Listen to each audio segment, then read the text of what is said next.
Hello, everyone. Welcome to the online seminar on the mathematical foundations of data science. Thank you all for joining today. Our seminar is generously sponsored by 2 Sigma. It's my great honor to introduce our prestigious speaker, Professor Rebecca Willett. Professor Willett is a professor of statistics and computer science at the University of Chicago. She has made great contributions to machine learning, signal processing, and large-scale data science. Professor Willett received the National Science Foundation Career Award in 2007, and she was a member of the DARPA Computer Science Study Group. She also received an Air Force Office of Scientific Research Young Investigator Program Award in 2010, and was named a Fellow of the Society of Industrial and Applied Mathematics in 2021. She is a co-principal investigator and member of the executive committee of the Institute for the Foundations of Data Science, helps direct the Air Force Research Lab, University Center of Excellence on Machine Learning, and currently leads the University of Chicago's AI Plus Science Initiative. She serves on advisory committees for NSF's Institute for Mathematical and Statistical Innovation, the AI for Science Committee for the U.S. Department of Energy's Advanced Science Computing Research Program, the Sandia National Laboratories Computing and Information Sciences Program, and the University of Tokyo Institute for AI and Beyond. The title of her talk today is Machine Learning and Inverse Problems, Depth and Model Adaptation. Without further ado, please join me in welcoming her. Thank you very much. It's really a great pleasure and honor to be speaking with you all here today, and I'm very grateful for the invitation. I just want to mention right off the bat that the work that I'll be presenting today is with my student, Davis Gilton, who actually just defended his thesis 2 weeks ago, so he's not my student for long. He's headed off to Microsoft. And my former postdoc, Greg Anji, who's now a professor at Marquette University. And together we've been studying inverse problems in imaging. So unlike your smartphone, which might collect an image where each pixel corresponds to a particular point in space and what you see is what you get, in many situations, we don't get direct views of an image, but rather indirect projections that might be contaminated by noise. And so we can think about this as a relatively simple linear system of equations where X is the image that we're interested in. And what we observe, Y, is X after passing through some linear operator plus some noise. And our goal is to take measurements Y and recover that underlying image X. So this is a general formulation that appears in a large number of different problem settings. So in painting is where Y has a bunch of missing pixels that we want to fill in. With deblurring, we have a blurry image and we want to recover the non-blurry image. In super resolution, we've got a low resolution version of the image that we want to use to recover something higher resolution. And there's other applications like, computed tomography, or MRI, where we might recover, even more indirect views of the image. So for instance, in MRI, what we would observe are a subset of the Fourier transform coefficients of the image, and from that wish to recover the full image. Now, because I wrote this as this linear system of equations, you might think that this is relatively simple and we should be able to use something like just least squares in order to find a good solution X. And of course, people have thought of this and tried it. And so if we were to consider the least squares solution, there's a nice closed form expression that's a function of our forward model A and our observation Y. And if we take this expression and plug in for Y, the fact that Y is AX plus noise epsilon, then we can see that the least square solution is our true image X plus our noise after it's gone through a linear operator that depends on A. So in the context of deblurring, for example, if we have no noise whatsoever, this works great. We get perfect reconstructions because epsilon is 0 and so X hat is equal to X.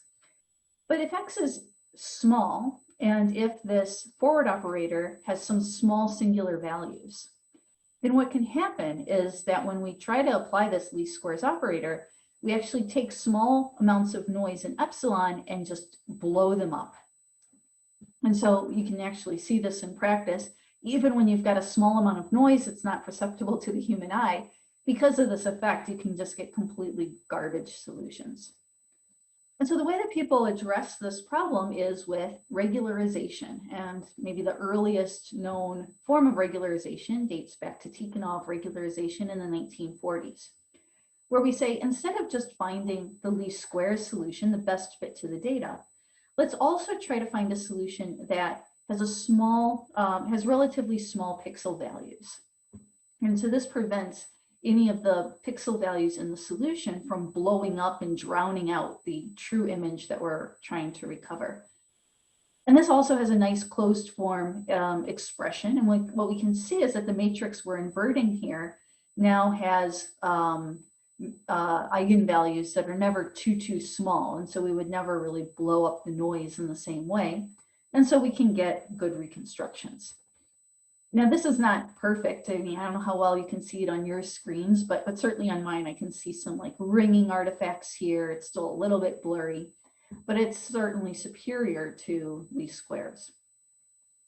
So in the intervening decades, people considered lots of other possible ways of constructing regularizers. So other functions that we could put here besides just the squared, the sum of the squares of all the pixel values in the image. So for instance, people use geometric models of images to regularize these problems. So they might say, well, I'm looking for images where if I look at first order horizontal or vertical pixel differences, that the vast majority of those are going to be zero valued or very close to zero valued. And that results in what we call total variation regularization. Other regularizers express the prior belief that if we take the wavelet transform of the image, that most of those wavelet coefficients should be zero or close to zero, so a wavelet sparsity regularizer. And yet other models will divide images into patches and exploit the fact that typically most patches lie on some sort of low dimensional manifold, and we can use that manifold structure to remove noise or find good estimates of patches.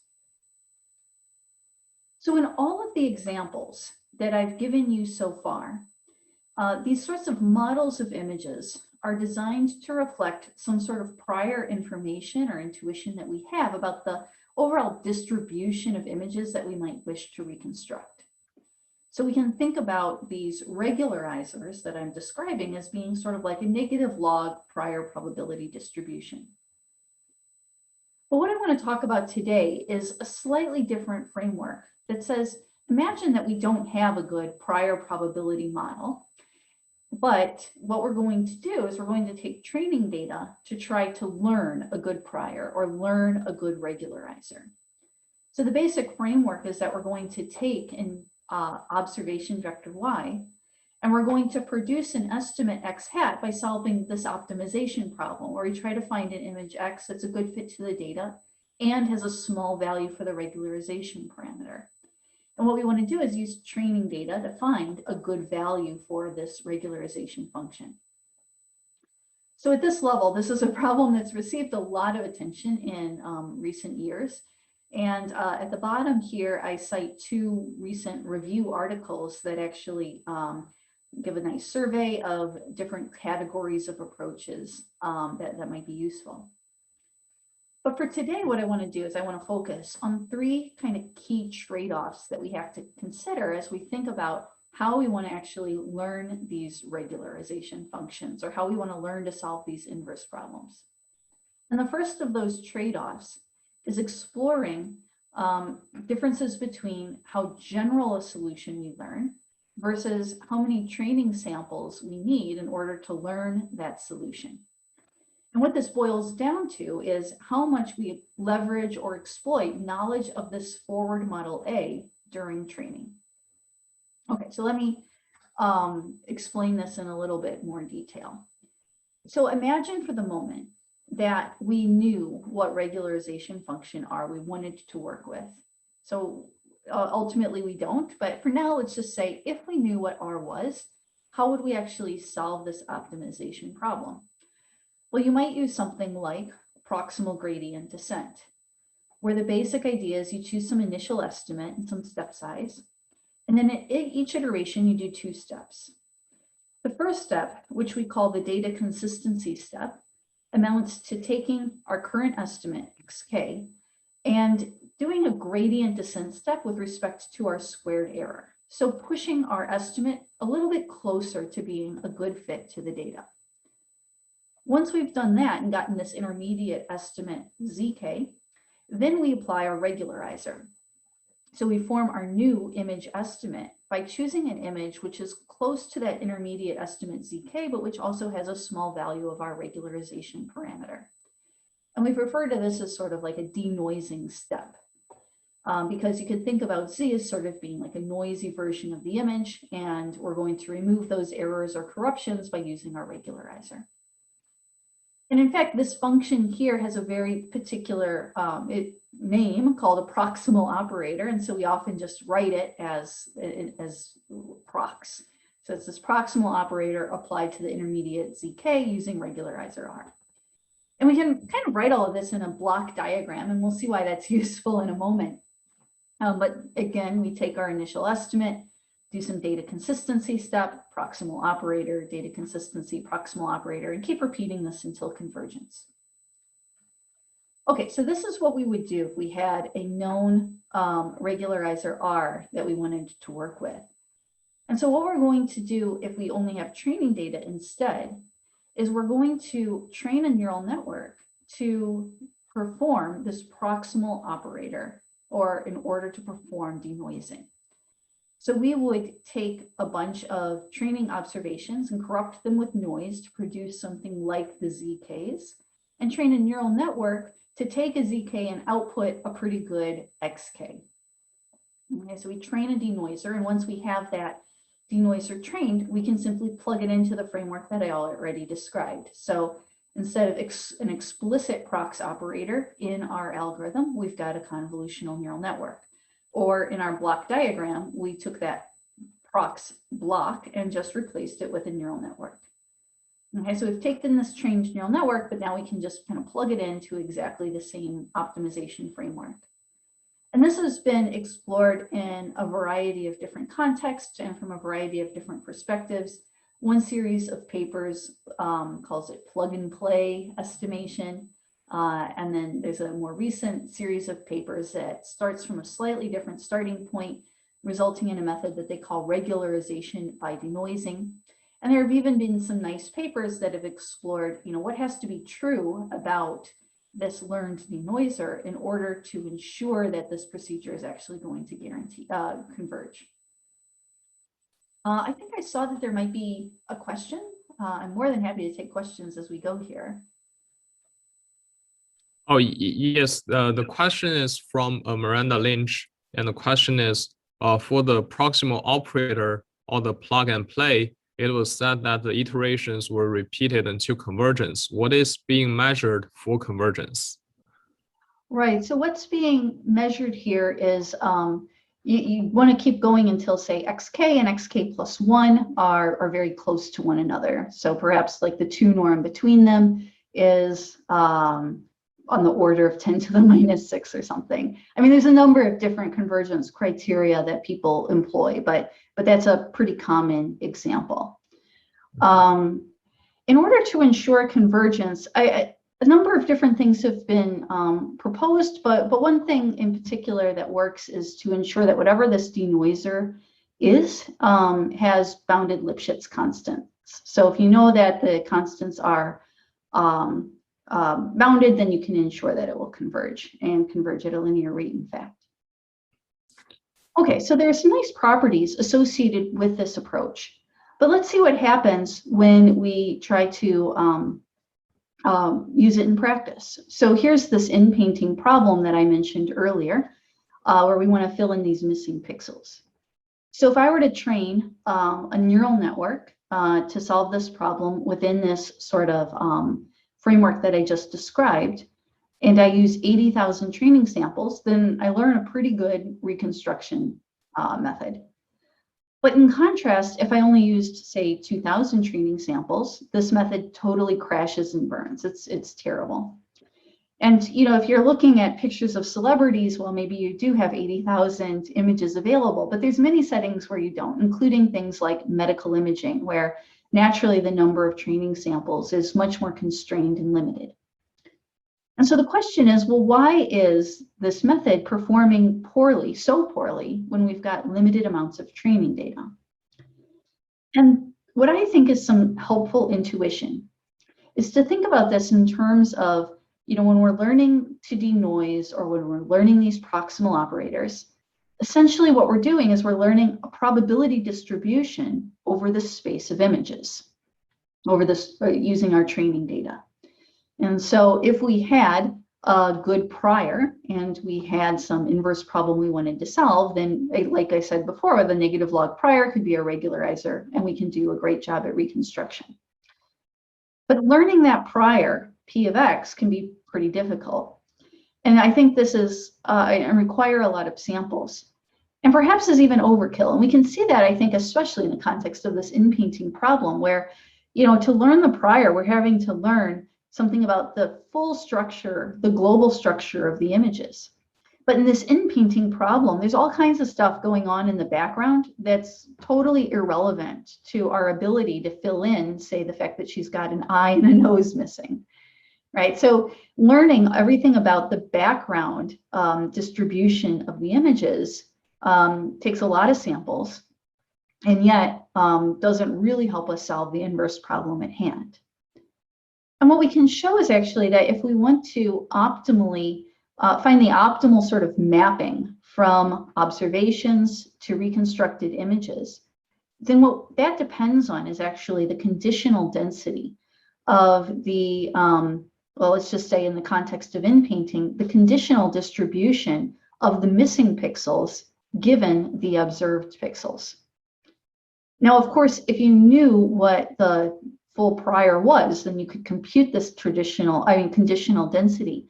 But there's a whole lot of literature from the statistics community that actually shows that in many settings you can directly estimate the conditional distribution with far fewer samples than estimating the full distribution, often because that conditional distribution is lower dimensional or smoother in some sense. And so the fact that the methods I've described so far focus on estimating the full distribution suggests that they're just fundamentally going to require more training data to be effective. And so with this intuition in mind, what we can say is that it seems like somehow incorporating our forward model A into the training process is going to be more likely to help us estimate this conditional density and require fewer samples. And that leads to an alternative framework called deep unrolling. And this slide looks crowded, but I just want to point out that the full first half of the slide is stuff you've already seen before, where we talked about a proximal gradient algorithm where we plugged in a neural network. The key difference between what we saw before and what we're seeing now is that instead of iterating until convergence, we're going to constrain ourselves right up front to only have k iterations or k blocks in this block diagram. And instead of training the neural network ahead of time and then just plugging it in, we're going to train this system from end to end.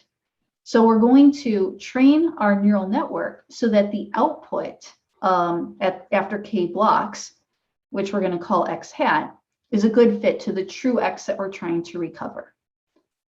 And so because of the way this is structured, remember these data consistency blocks are all functions of our forward model A. And so by training this from end to end, well, the output here is going to be a function not only of our neural network weights, but also of the forward model A. And so we're explicitly incorporating that forward model A into the training process. And what's been shown in study after study and paper after paper is that this approach can yield superior performance empirically than the plug and play kinds of approaches. And the hypothesis is that the reason it does so much better is because it's taking knowledge of this forward model A into account during the training. And this is just sort of one example, but my friend Janina Eldar at the Weissman Institute recently wrote a review article of these deep unrolling methods and had this table of a whole bunch of different deep unrolling methods that are variations on the approach that I just described. So I see that there's another question. Yes, says, the question is, does the conditional distribution rely on the missing pattern? Yes, it does. So the conditional distribution that, whoops, going the wrong way. The conditional distribution that we're interested in is a function of A. And so in this in-painting example, A is sort of like a subset of rows of the identity matrix. So basically it's telling us which pixels we observe as opposed to which pixels we don't observe. And a perp would correspond to the complementary set of rows of the identity matrix. So it indicates all of the pixels that we did not observe. And so explicitly, yes, this conditional density is a function of which pixels are missing versus which pixels are not missing. Great question, thanks. Okay, and so what this is kind of illustrated is in the context of this first trade-off, that by conducting learning in a way that incorporates the forward model A gives us superior performance. But the caveat is every time I've got a new forward model A, then I have to retrain for that new forward model. And so deep unrolling methods are a little less general because they're specific to a particular inverse problem, but they require far fewer samples to train. And we're going to see some empirical results supporting that claim in a little bit. But before we do that, I want to elaborate a little bit more on this deep unrolling kind of approach and think about some additional trade-offs that appear there.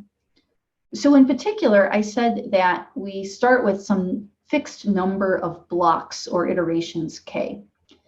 And when people do this in practice, that number of blocks K is very small, like 5 or 10, rarely any bigger than that. And so it's not something that is sort of like mimicking running an iterative algorithm all the way to convergence, which would typically require hundreds of different iterations. And we can kind of see the practical effect of that in practice in different illustrations. So here's an example where we're trying to do MRI reconstruction of somebody's knees. And so here's sort of an initial estimate just based on an inverse Fourier transform. And imagine that we take this deep unrolling framework that I just described and train it for the number of blocks K to be equal to 10. And you can see that this is giving us pretty good reconstruction. And like I said, this is sort of representative of the state of the art in the area. But then you could say, well, all right, I only trained it with 10 iterations in mind, but somehow I have learned a neural network that should correspond to some denoiser. And so at test time, I should be able to run it as many iterations as I want. But if you do that in practice, what you see is that after even say 50 iterations, you start getting really big, significant artifacts, and you do not converge. And so arguably, we've started from this sort of proximal gradient perspective, but we haven't really learned a good proximal operator or denoiser that's going to have nice convergence guarantees. And in fact, this isn't just true in that one little example, it's generally true across the board. So in this plot, what I'm showing is the performance of this deep unrolled proximal gradient method when we train it for 2 blocks or 6 blocks or 10 blocks or 14 blocks. And then what happens is at test time, after everything's trained, we want to solve a new inverse problem, we're going to run it for some number of iterations. And we're going to see how accurate the reconstruction is. And so let's look at the orange curve, for instance. So we trained it to do well after 6 blocks. And what we see is that it does do well after 6 blocks. But if we were to keep on iterating after that, things start to degrade, just like in the picture on the previous slide. If we were to instead train for 10 blocks, then we get sort of the same peak performance at 10 blocks. But again, if we were to continue to iterate past then the performance degrades. And like I said, typically people don't go much beyond 10 for these deep unrolled methods. And we can see why right here. If I were to instead train to have good performance for 14 blocks, then my peak performance is at 14 blocks, but it's worse than if I had trained for a smaller number of blocks. And the working hypothesis here is that these things are just really hard to train. Once you get to 14 or more blocks, then the memory requirements are really big. You become much more sensitive to step size and other hyperparameters. And so it just becomes extremely difficult to train these deep unrolled methods for large number of blocks. And so you might ask, well, is this the best we can do? Can we ever really get above, say, 29 dB for this method? And from this plot, it seems like, well, I can't get better by just increasing the number of blocks. And I can't do better by training for one number of blocks, but at test time, having a large number of blocks. So what's the solution here? So I'm going to present a new approach based on deep equilibrium models that really has the best of both methods. So what we're going to see is that it really is kind of more like the plug and play method in that it is designed to be able to iterate for however many iterations you want and actually converge and have convergence guarantees. And yet it's going to take this forward model A into account during the training and yield the corresponding state-of-the-art results that we get with deep unrolling methods. Okay, so how do we accomplish this? So if we go back to the proximal gradient kinds of methods that we talked about before, if we were to run those to convergence, then essentially what we're doing is we are finding a fixed point of some nonlinear operator f. So for instance, with just proximal gradient descent, at each iteration, we take our current estimate x, we do this gradient descent step with respect to the squared error, and then we feed that into the proximal operator. So we can think about those two steps combined as corresponding to one function f. And if we just continue iterating this procedure, then ultimately the solution that we converge to corresponds to a fixed point of that function. And analogously, if we didn't have an explicit proximal operator, but instead we had some neural network, well, that corresponds to a different function f, and the plug and play method would converge to the fixed point of that operator. And so what we'd like to be able to do is to learn a neural network so that the fixed point of that function, of that corresponding function, gives us a good reconstruction, right? So we want to learn a neural network so that if we do an infinite number of iterations, we're going to get a good reconstruction. And the question is, well, how do we even train this, right? How do we train for an infinite number of blocks? And for that, we use some recent work on deep equilibrium models that basically shows how to perform backpropagation when you've got estimators implicitly defined through these fixed point equations. So the key idea here is implicit differentiation. So I'm not going to belabor the point, but just to give you a flavor of some of the core ideas here. So imagine that the network we're trying to learn has weights, and that vector of weights we're going to call theta. So theta is what we want to kind of learn from our training data. And so this equation for which we're going to have a fixed, we're interested in the fixed point of, is parameterized by theta, but it just corresponds to this kind of plug and play operator that we had before. All right, so what we want to do is we want to choose theta so that the fixed point of this expression, x star, is a good reconstruction. So we need to actually compute the gradient of our loss with respect to theta.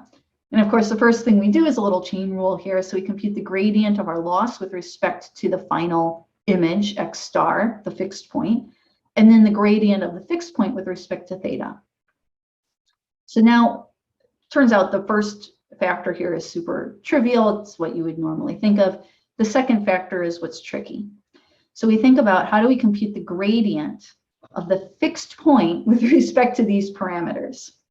And this is where the implicit differentiation comes into play. So we simply take, we recall that x star is equal to f theta of x star. And so we can take the gradient of both sides of this expression with respect to theta.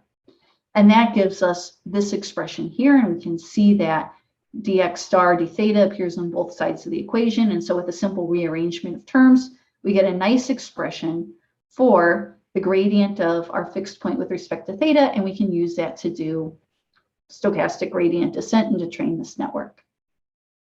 Okay, so what are some of the nice features of this? Well, first of all, if whatever map we learn, f theta, is contractive, then this will converge to a fixed point and the convergence is linear. And in order to ensure that it's contractive, one mechanism is to bound the Lipschitz constant of our proximal operator, or the neural network that's behaving like a proximal operator. And if you want to ensure that that Lipschitz constant is bounded, then during training, you can use the spectral normalization technique that was introduced a couple of years ago in order to impose that constraint. And so with some kind of simple techniques during training, we can ensure that we learn a mapping that is in fact contractive and therefore has a fixed point, and that fixed point is unique. So let's see this in action. So here again, we're looking at an MRI problem. Here's the ground truth image we want to reconstruct. We don't observe all the Fourier coefficients, only a subset of them. So if we replace the missing Fourier coefficients with zeros and then do the inverse Fourier transform, so this is like the easiest possible reconstruction method, you get something that looks pretty bad, but it just is an illustration of how challenging this inverse problem is. If we use a deep unrolling method, then we get this reconstruction. This was trained for, I think it was 6 different blocks. And if we use the deep equilibrium method, then we get this reconstruction. And if I zoom in on this kind of cyan block to give us a better view, what we can see is that, for instance, in the ground truth, there are these small features that are diagnostically relevant that get kind of obliterated by the deep unrolled method, but which are accurately preserved by this deep equilibrium approach. And in addition, we can think about what happens at deployment time if we actually keep on running for a large number of iterations. And where the deep unrolled method started getting terrible artifacts by the time we reached 50 iterations or 50 blocks, what we see is that with these deep equilibrium methods, those artifacts are not emerging, and instead we're actually converging to a good solution. And another kind of view of this result is with a plot that's kind of similar to last time. So we're looking at different methods that we've trained for solving this inverse problem. And in the plot, we're looking at reconstruction accuracy as a function of how many different iterations we use at test time. So in orange, we have the plug and play method, where we train with no knowledge of the fact that we're ultimately interested in MRI reconstruction. And we can see that, you know, it doesn't start to diverge in some weird way. So it seems to be converging to a good solution. But that solution has a PSNR of less than 28. So in contrast, in green, we've got one of these deep unrolled methods that's optimized for 10 iterations. And we see that it gets a much better performance than plug and play at something above 29 dB. But if we try to iterate for more than 10, things start to degrade. And then finally, in blue, we've got our proposed deep equilibrium approach that, you know, after 10 iterations is doing just as well as the deep unrolled method. But if we keep iterating past there, the performance continues to climb to even above 31 dB. So we get significant empirical performance gains by allowing ourselves to iterate further. And similar things are true, not just in MRI, but in things like deblurring and compressed sensing. And so here's just some additional numerical results showing that across the board, these deep equilibrium methods are getting the best performance of anything we tried, including relative to these deep unrolled methods that I talked about, or the methods where you do plug and play or regularization by denoising and don't take your forward model A into account during training, or even traditional methods like total variation. Okay, so that wraps up what I wanted to say about deep equilibrium models. And we do have a paper on arXiv that goes into a little bit more detail, or a lot more detail, and presents some other variations on the kind of baseline approach that I just described. Okay, but just to kind of recap where we are so far, we've looked at a couple of different things. So I've made this claim that leveraging A during the training overall gives us better performance, especially when we have small numbers of training samples, and that there are nice tools that we can develop to ensure that we get solutions that incorporate that forward model A and allow us to have convergence guarantees. But the big problem that I've kind of swept under the rug so far is this third trade-off. So if we are going to learn neural networks designed to solve one specific inverse problem, say like the MRI reconstruction, then if at deployment time we've got slightly different settings on our MRI scanner, everything might fall apart, right? So actually, sorry, I just said this. So methods trained for a specific forward model seem to do better. But if we train for a specific model and then want to work with a slightly different forward model, so like I train on a UChicago scanner and then I want to have it work on a Northwestern scanner that's set up slightly differently, then it could work terribly. And these model shift issues show up in all kinds of different ways. So we might have different case-based sampling trajectories, different undersampling factors, coil sensitivity maps, a lot of different things. Okay, so the question is then, how do we take into account the fact that we might have a slightly different forward model at test time than we had at train time?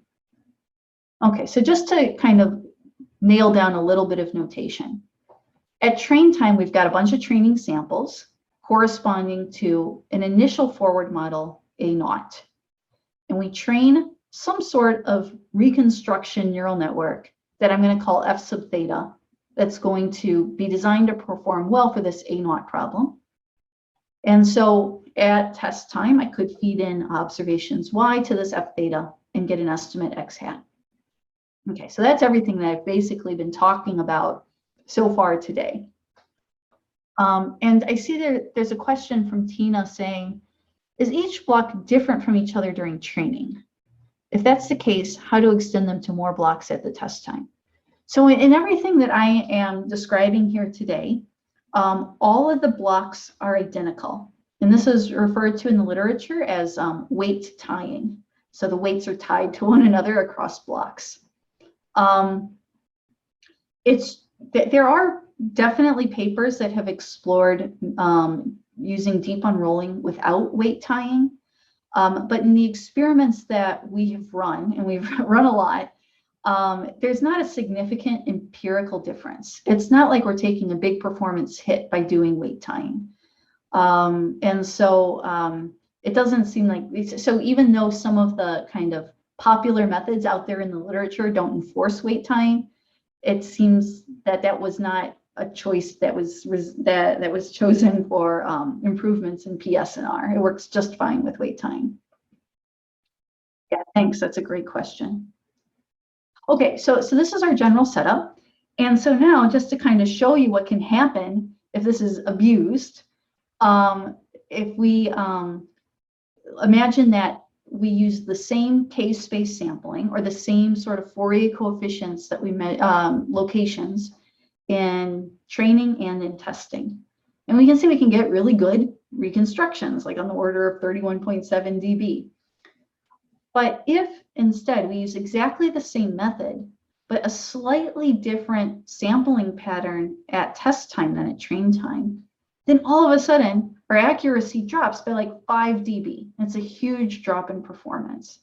And this has been, this is a result of our empirical studies, but actually it's been observed in other papers as well, including one by Anders Hansen a couple of years ago. And so this is the problem we want to avoid. We want to be able to have a slightly different model at test time than at train time without having a 5 dB drop in PSNR. So I would imagine that some of you already have some ideas in the back of your mind, and we thought of a bunch of them. So one possibility would be to say, well, okay, every time I train my forward or change my forward model, maybe I should just retrain. It's not great in the sense that that's computationally pretty demanding, but also, especially in something like medical imaging applications, people are kind of guarded about widely sharing the training data. And so you might just not have training data lying around to retrain every time you make a change to your system. Another approach might be to train for an ensemble of forward models. So say, I'm going to train for every possible sampling pattern that I might see at test time. This is also kind of difficult to work with. So for instance, the collection of different sampling patterns is really high dimensional and hard to sample from.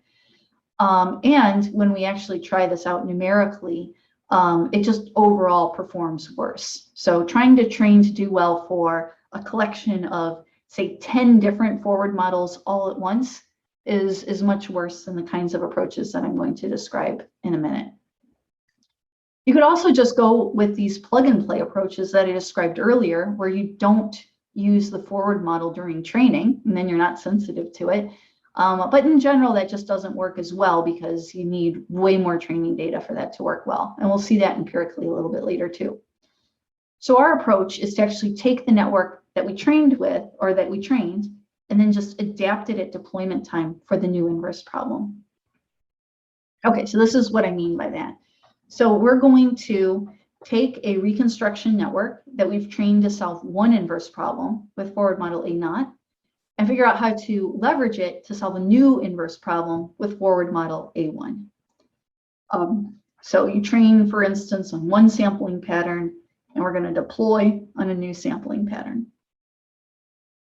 And the key idea behind our approach is that F theta was trained, our original network was trained, so that if we had observations of the form A0 times X and we feed that into that network, it's going to produce something that's pretty close to X. Like that was our goal from the beginning. And so what we can do is we can use the fact that this F theta composed with A0 acts as an autoencoder to design a new regularizer. And so the way we do this is we go back to these sort of plug and play or regularization by denoising type approaches. And we use our old trained model and our old forward model to define the denoiser. Okay, so in particular, the way the method works is alternating between two steps that hopefully feel a little bit familiar at this point. In the first step, we would try to push our data towards a better fit with the training, we would push our estimate towards being a better fit to the training data using our new forward model A1, because that's where the training data Y came from. But then, in order to regularize it, what we're going to do is we're going to use our old forward model and the neural network reconstruction method that was designed for that old forward model. So we're going to reuse that pre-trained network to regularize. Okay, so here's this idea in action. So I've got at train time one sampling pattern, and at test time a different sampling pattern. They've got the same number of samples, they're just in slightly different locations. So the first result I have, or the first two actually you've seen before. So with the first one, we train and test on A0, and as you would expect, that works really well because nothing's changed. And in the second one, we train on A0, but test on A1, but we don't change our method at all. We don't take into account that we need to adapt to our new model. And this results in this 5 dB reduction in PSNR that I mentioned earlier. And if we instead use this model adaptation framework that I just described to adapt to our new model, then what we see is that we get a PSNR of 31.3 dB. So we're almost as good as if we had trained for the right forward model from the very beginning. And here's sort of the same idea from a slightly different, in a slightly different context. So in this setting, we train for one forward model, and at test time, we've got a slightly different forward model. But notably, this new forward model has more samples in it, or it's an easier inverse problem. So we trained our method to solve a really hard inverse problem. And then at deployment time, we say, actually, we're just interested in an easier problem. And what's striking about this is that if you don't do model adaptation, if you don't take into account the fact that you've got a new forward model, then even though the new forward model is much easier to deal with in general, we still get this huge drop in performance. And in contrast, by using these model adaptation methods, we're able to take advantage of the fact that at deployment, we've got an easier inverse problem to solve, and we're able to get this huge boost in PSNR. In fact, we're able to get the PSNR that we would get if we had known that we were going to have lots of samples to begin with. Okay, so here's another kind of a view of things where imagine that we train for an undersampling factor of 6. And then at test time, we have an undersampling factor of 6. Well, then it works pretty well, whether or not we do model adaptation. Then this works pretty well. R&R is our model adaptation approach, and it gives us some benefits over a method that doesn't do model adaptation. But then what we can do is we can say, well, what happens if we change the undersampling factor to 8x undersampling or 4x or 2x? And what we can see is that if there's no model adaptation at play, no matter how we change it, our performance degrades. But in contrast, if we use our model adaptation approach, we're actually able to do almost as well as with the harder problem as with the easier problem. And when we get to even easier problems, we're able to take advantage of this extra data available to us to perform even better. Okay, and so I can see that I'm almost out of time. I just want to show you this one last plot, and then I'd be happy to take additional questions. So what this plot is showing is the performance of these approaches that I've described for a number of different settings. So we looked at motion blur, super resolution, and MRI.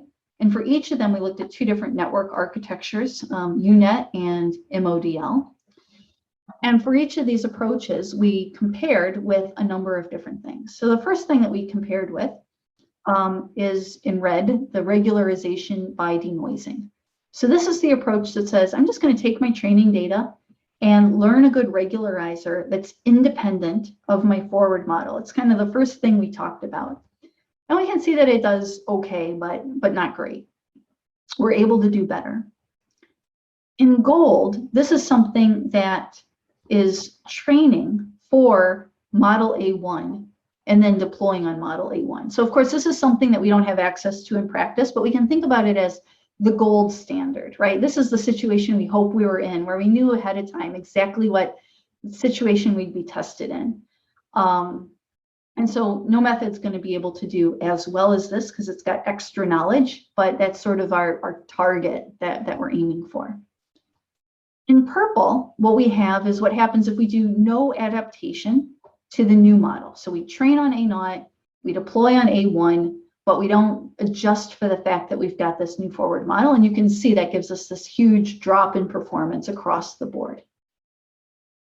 In green, we have an approach that I didn't detail here today, but it just corresponds to a basic sort of transfer learning approach that uses some calibration data. And that can help a lot. Certainly, it's a lot better than no model adaptation whatsoever. It's consistently an improvement over purple. But if we instead look at our approaches in blue, so I described this R&R approach, and it seems to work well. And if we combine somehow this R&R approach with a little extra calibration data, we do even better. And in many cases, we're doing just as well as if we had trained for the right model right from the start. Okay, and so what we've seen here is this problem of model adaptation for learned image reconstruction. And we've looked at, in the paper that we have online, we've got a description of methods that both handle and don't handle calibration data, and some additional extensions to cases where perhaps the new forward model A1 has some unknown elements to it that you might find interesting. And so with that, I'd like to just conclude and answer any questions that you might have. Thank you, Professor Willett. And so the first question is regarding on the computational cost and storage cost of the deep equilibrium model. And I was wondering if you could comment on how the gradients are computed either using forward method or backward method for computing the gradient. Right. So in terms of memory, the deep equilibrium and the deep unrolling use exactly the same amount of memory. So there's no difference there. That's sort of, yeah, that's the, so in terms of memory, there's no difference and no disadvantage. In terms of training and doing the back propagation, there's some subtleties that I skipped. And so there is a little bit of an extra cost during training in terms of the computation time. Let's see if I can go to the right slide. So in this slide here, what we have is this, essentially what this is an inverse Jacobian matrix. And it can be large. And we don't compute it explicitly, but rather we compute the product of dl dx star times this inverse Jacobian matrix. And we can do that using some fixed point iterations that include some acceleration. And so that does take a little bit of extra time just for computing gradients for doing back propagation.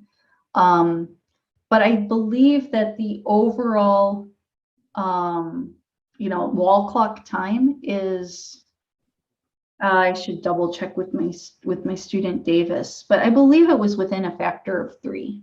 So it's not ginormous.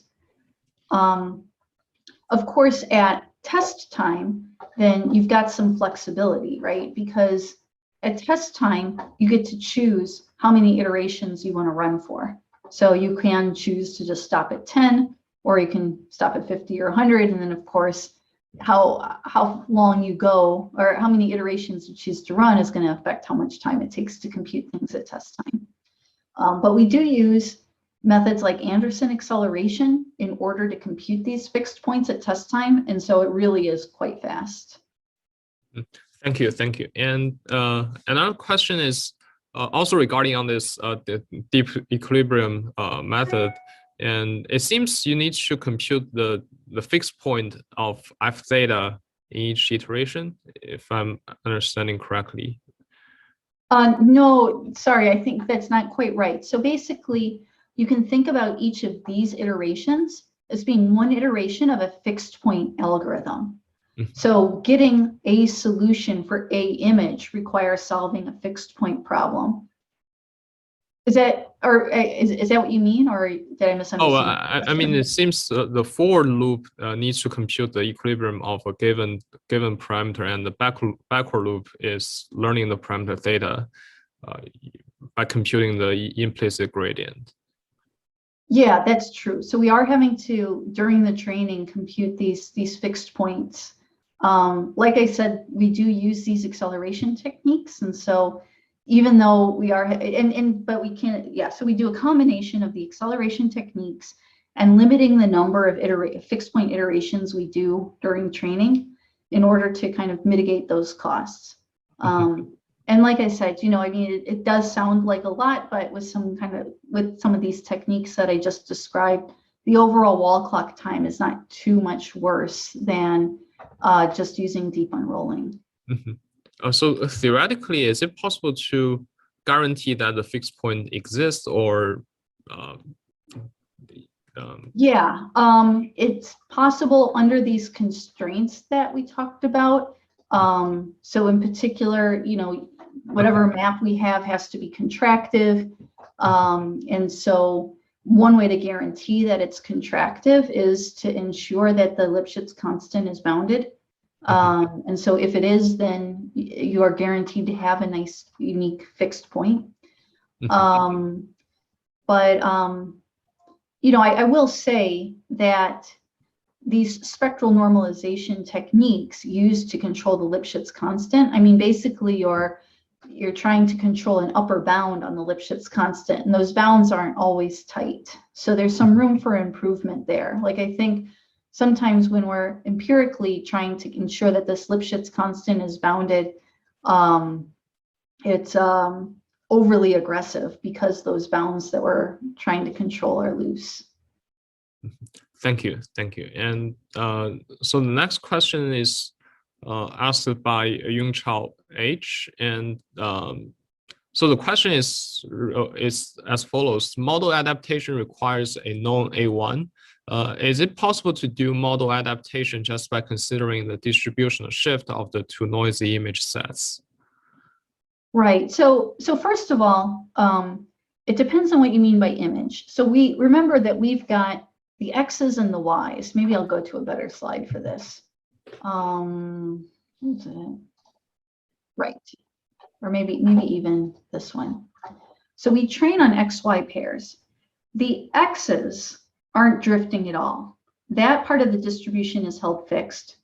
The Y's, though, are drifting because the original Y's correspond to this A0, the later Y's correspond to A1. So if you wanted to just think about the distributional drift from, you know, the original training Y's to the test Y's, yes, you can do that. And that is something that we describe in some detail in our paper.